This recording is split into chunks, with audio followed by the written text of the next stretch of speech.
And then up in Scotland, there's another organisation called SMRU, the Sea Mammal Research Unit. And Steve was one of the final authors of 5 on the report of all the seals, particularly because he'd post-mortem 11 of them. And their conclusion was that what they were trying to point to was a propeller motor attached to some vessel, or even an oil or gas rig, which was shrouded, and I think they call them azimuth motors and shrouded propeller of some sort. And the seals had been somehow sucked into the confined space of the shrouded prop, hence the spiralling cuts from the blade. And he said it was a blunt cut, it wasn't a knife cut. And he said many times that the blubber on the lab, you know, when he's doing a post-mortem with the scalpels and sharp blades, is very hard to cut into. And he said there was a massive shearing force applied.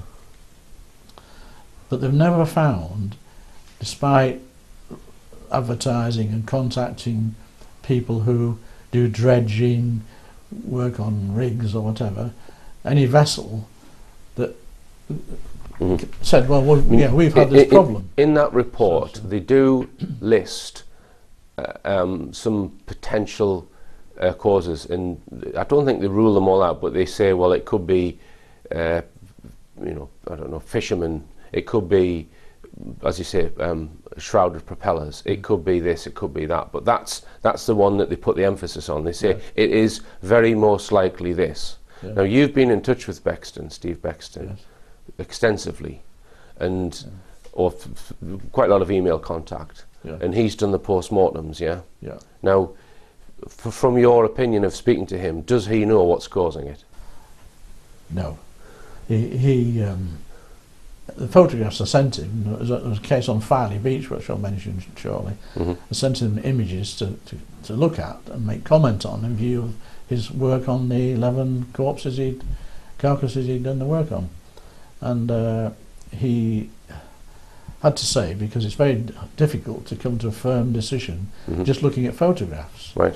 And to be fair, it's the same for me. So there's an element of doubt. But he actually sent me some images he had on file, which were similar to the Filey seal. And what he says about predation is correct in some cases. He says when an animal's injured, like a seal, they usually sink to the bottom of the ocean. It's not at great depth, which means that because they were killed local to the shore, that contradicts the idea that they were sucked into props of vessels which are far further out in deeper water. And on any rigs around the Norfolk coast weren't even built and up and running at the time of these injuries anyway. But going back to the predators, he said crabs are the main culprit. So if the outer tough skin and blubber is exposed by some injury, then the crabs attack that area, devour it, interfere with it. And then when they get onto the beach, seagulls particularly peck away at the flesh. Now, I don't disagree or what he says in many cases, but it didn't quite fit these particular injuries to me. It was too much of a coincidence. And even the ones he sent me, which are in this report, show a sort of replication of the same spherical cuts in the body and around the anal area, and the heads are often stripped completely down to the neck, so there's just a bare skull of the seal, and there's no brain, there's no evidence of holes in the skull for the brain to be removed. And I think that previously, where they've decapitated seals and the head's missing entirely, they're interested in examining the brain tissue, looking for the effects of pollutants. So I searched the internet and found that there were plenty of research establishments, some involved with the drug industry or whatever, who are monitoring the effects of pollutions in the sea So you get runoff from the rivers, from the farmers' fields, from fertilisers and chemicals, and then you've got people discharging into the ocean who are into plastics manufacturing. So there's a fairly high level of PCBs.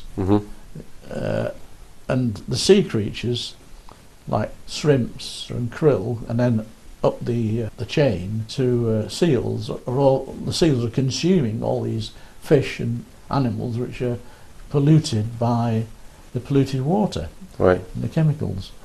And seals, they found, particularly grey seals, have a higher concentration of these PCBs, etc., in the blubber. Right.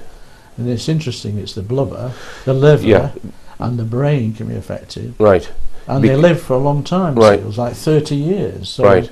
They live for 30. We eat the fish, the human being eats the fish, and as we do. I think what you're trying to say, David, is that the seal is at the top of the food chain. It is. In the oceans, it's pretty well at the top. So if you were going to sample everything that's going on, you would go to the top of the food chain. Now, you mentioned the spiral cuts, and we'll just put on the screen this fascinating image. Clearly, I don't think anyone could argue that the injury on that animal has been done by another animal. A perfect spiral cut to quite a specific depth, which sort of goes around the circumference of the seal twice by the look of it, along its body. I think you'd have to say that's some sort of mechanical device. Would you agree, David? Yes.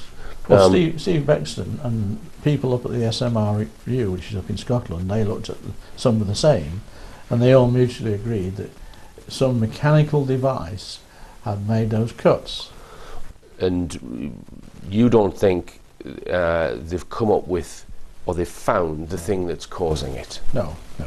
Because if they did find a ducted propeller, it would be fairly straightforward to measure the pitch of the blades and the size of the blades and see whether that seal could fit into such a ducted propeller. But they've not come up with any device that fits that injury. Plus the fact you've got to consider that all different ages of seal, including young ones, have got the same injury.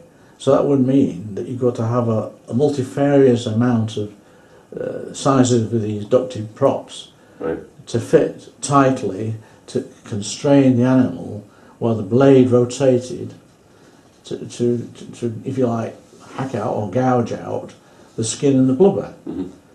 So, I mean, you would have thought as well, if they're getting caught up in a ducted propeller, that one or two of them might get stuck in the ducted propeller and get taken out. And we see a photograph of one. Because it would obviously, if that happened, jam the motor, it would seriously disrupt the operation of what they were doing, and they would have to send divers down or whatever to extract the animal, wouldn't they? To clear it, and then they would say, look at this poor thing, this is what's caused the problem. But nobody's come forward with another body from a vessel of any sort to offer it to the authorities to examine. So done extensive inquiries, obviously. And then again, these things would have been going on for a long time. There was none on the East Coast prior to 2008, is that right? Not that I'm aware of. Right. But in 2008, they were in Newfoundland, in Canada, off an island called Sable Island. Right. And Channel 5 did a documentary on this called Seal Rippers. According to them, it's all been done by sharks. It was a particular Arctic green shark or something. Now, Steve Bexton and his colleagues at the SMRU were absolutely adamant, because they'd watched that documentary. Right. We don't have that shark in our shallow and warm coastal waters around the British Isles. And he said also the injuries that they showed on the film were inconsistent with the shark, doing it. But were the injuries similar to the ones on the east coast of the UK? No. Right, so different injuries as well? Yeah. They were just chew marks, where a shark had obviously chewed away at an area and they're tossing them about. So the documentary is not really bringing forward the best unexplained evidence? No, the producers wanted to, in the end, they were looking for an explanation, and the best thing they could come up with was this Right. Arctic green shark. You see, this is the thing with mainstream television. I'm just going to make this point, David. They will not make a programme unless they've got an explanation so everyone can go to sleep at night. Yeah, that's it. That's quite right. They've got to have a neat conclusion. Yeah. So, they can't have anything being unexplained because they know everything. They say that's a wrap. We've wrapped it up. Yeah. That's the idea.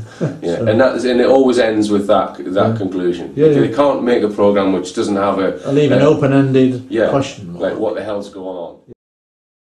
Extraterrestrials. I've little doubt on that myself. So I think that they're examining everything on Earth. Right.